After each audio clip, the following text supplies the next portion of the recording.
Episode 1: The Kidnapping. The alley was silent, save for the soft rustle of garbage in the wind. Darkness clung to the narrow street, broken only by the occasional flicker of a distant streetlight.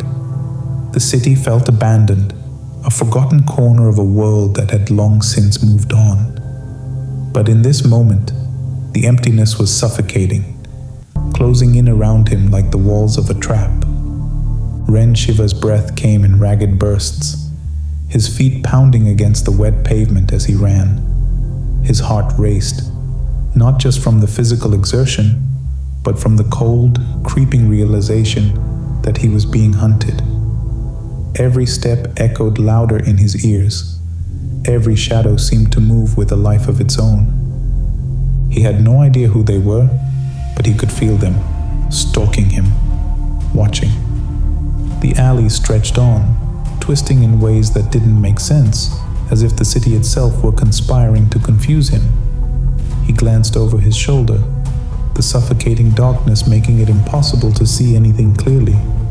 But he could feel them, closer now, their silent presence more tangible with every second. A sharp turn led him to a dead end, a brick wall towering over him like a silent executioner. Panic surged through his veins as he whipped around, searching for a way out. There was none. Then, the silence was shattered. Footsteps, slow, deliberate, a steady rhythm, as though his pursuers were savoring the moment, letting fear fester before striking. Ren backed away, his breath coming in short, shallow gasps. His hands shook as he reached for the gun he wasn't sure he had. His fingers met only the rough texture of his jacket. He was unarmed. The footsteps stopped. The alley was still again, but this time the silence was different. It wasn't empty. It was thick, loaded with danger, like the seconds before a storm breaks. "Who's there?" Ren's voice cracked, the words swallowed by the darkness. He wanted to sound brave, but even he could hear the fear laced in his question. No response. A shadow moved at the mouth of the alley, barely visible, a figure cloaked in the darkness. Ren's pulse quickened, his instincts screaming at him to run, to fight, to do anything, but his body refused to move. He was frozen, trapped in the realization that this was no ordinary chase. This was something far worse. The figure stepped forward, the dim light catching their features just enough to reveal the outline of a face, obscured by a hood. Then another figure emerged from the shadows behind them, and another. There were three now, surrounding him, cutting off any escape. Ren pressed himself against the wall, his mind racing for a plan. Who were they? What did they want? He didn't have time to find out. His only focus was survival. One of the figures raised a hand, a silent signal, and the others moved in unison. They were coordinated, trained. This wasn't random. They had planned this, and now they had him exactly where they wanted him. A sudden blow to the side of his head sent Ren crashing to the ground. Pain exploded behind his eyes, and for a moment, his vision blurred. He tried to stand, but another hit to his ribs knocked the air from his lungs. He gasped, curling into himself, feeling the cold pavement beneath him, slick with rain. The world spun as he struggled to stay conscious, his mind slipping in and out of focus. The figures loomed over him, their faces still obscured, their intentions unclear but unmistakably malicious. One of them knelt beside him, their hand gripping his chin with a force that sent a shiver down Ren's spine. The figure leaned in close, their voice a low, dangerous whisper. "You've been asking the wrong questions, Ren." Ren's eyes fluttered open, pain radiating through his skull. His mind struggled to process the words, to make sense of the nightmare unfolding around him. "Who? What do you want?" His voice was weak, barely a whisper. The figure's grip tightened, and for the first time, Ren saw a glint of something cold in their eyes, something that made his blood run cold. "It's not what we want," the figure whispered, their breath warm against his ear. "It's what you've already done." Before Ren could react, a sharp sting pierced his neck. His vision dimmed as the sedative coursed through his veins, dragging him into darkness. The last thing he heard before slipping into unconsciousness was the soft, mocking voice of his captor. "Welcome to the game." The alley disappeared as Ren's world faded to black. And yet, somewhere in the back of his mind, he heard something. A voice, distant and eerie, as if it came from another world entirely. "It's not over yet." The words echoed, bouncing around his fading consciousness, growing louder with every passing second. "Don't trust anyone." His body grew heavier, his mind fogging, but the voice persisted, louder and more insistent now, almost angry. "It's just beginning."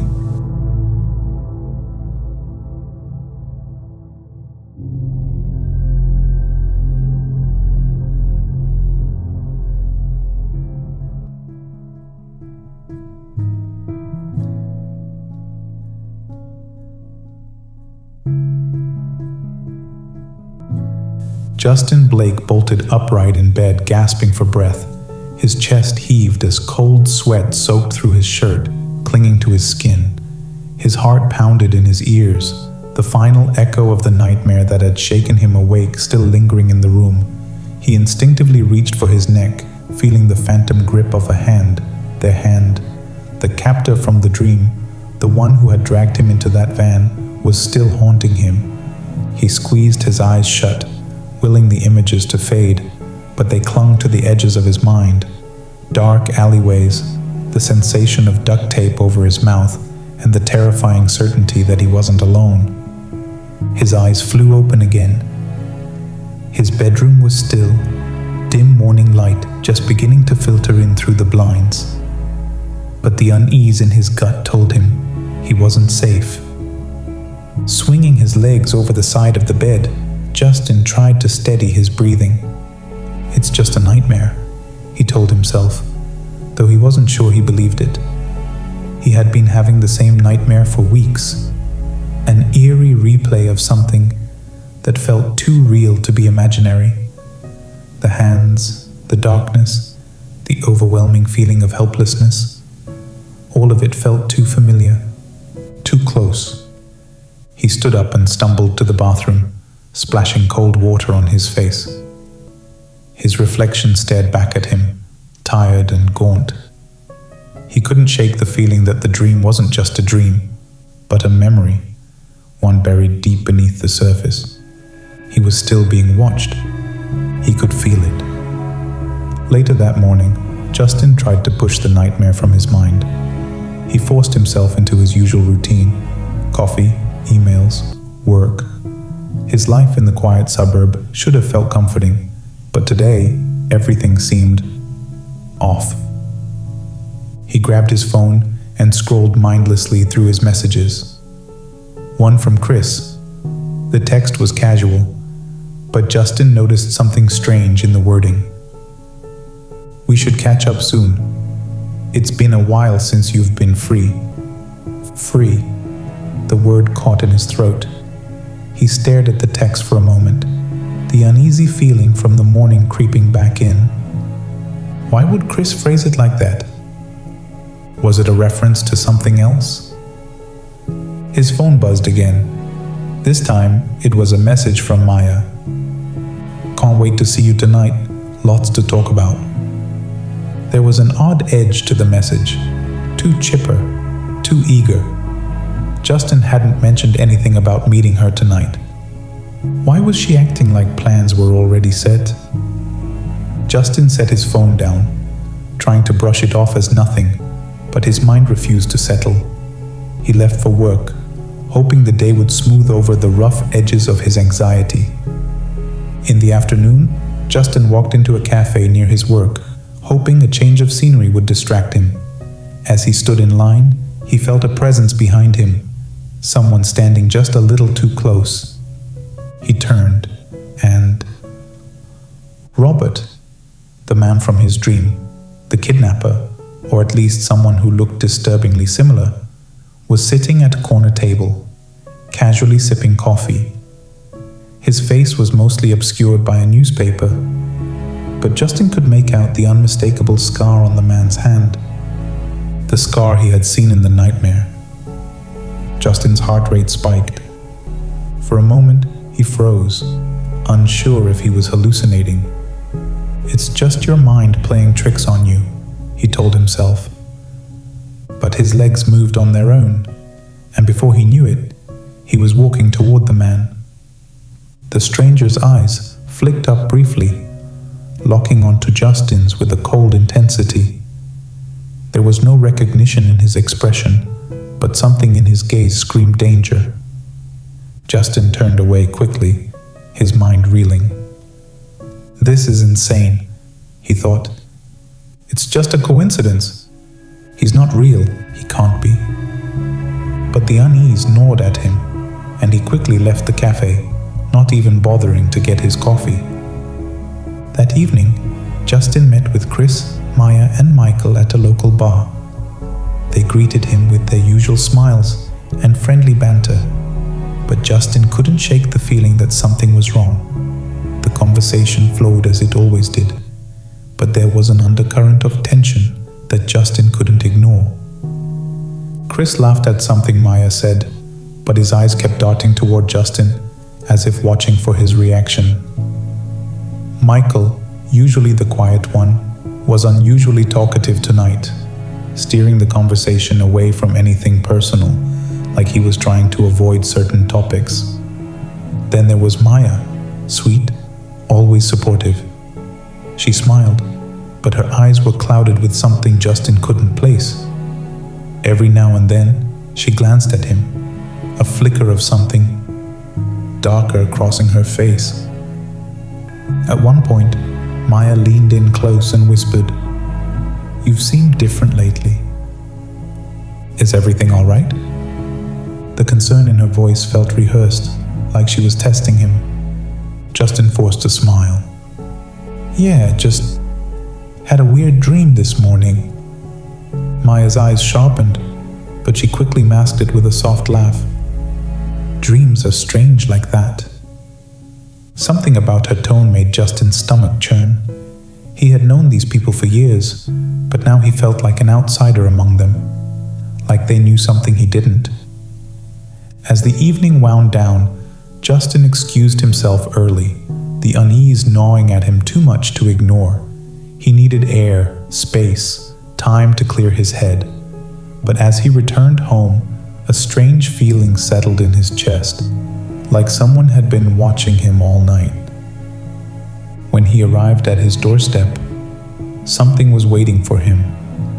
An envelope, plain, unmarked. Justin froze, his heart hammering in his chest. He glanced around, but the street was empty. No one had been nearby, no one he could see. With trembling hands, he picked up the envelope and stepped inside. The door clicked shut behind him, but it did nothing to shut out the paranoia creeping into his bones.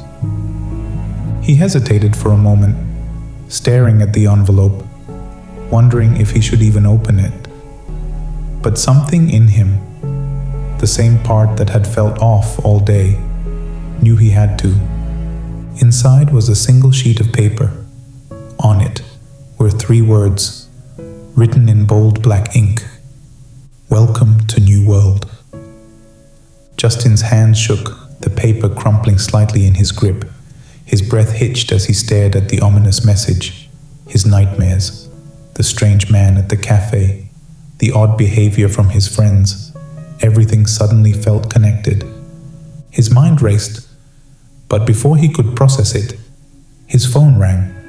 The number was blocked. He stared at the screen, the weight of the day pressing down on him. Slowly, With a sense of dread creeping into his veins, he answered. There was silence on the other end of the line, and then a voice, cold, unfamiliar, whispered, "It's just beginning. You have been watching." The line went dead,